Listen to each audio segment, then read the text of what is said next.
Exciting ang mga paparating na bagong shows ng TV5 sa mga susunod pong buwan. Fiesta Fields ang trade launch ng Barangay 5 kagabi, hosted by Gerald Napoles and Kyla Rivera. Buena mano naman sila dahil nagsimula na ang Barangay 5 panalo nitong March 11, kung saan namimigay sila ng 100,000 pesos araw-araw.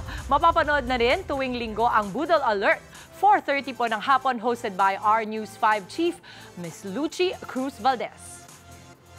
Malapit na rin pumapanood sa TV5 ang nag-iisang news personality na si Sir Mark Logan para sa Top 5 Kwentong Mark Logan. Magsisimula na yan sa April 6, 6:15 p.m. April 7 naman po, unang ipapalabas ang kapatid mo, idol mo, Raffy Tulfo.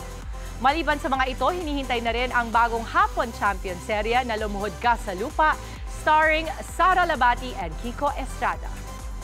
Mayo nyo naman po mapapanood ang The Pears Family ng showbiz royalty na Pamilya Mulak.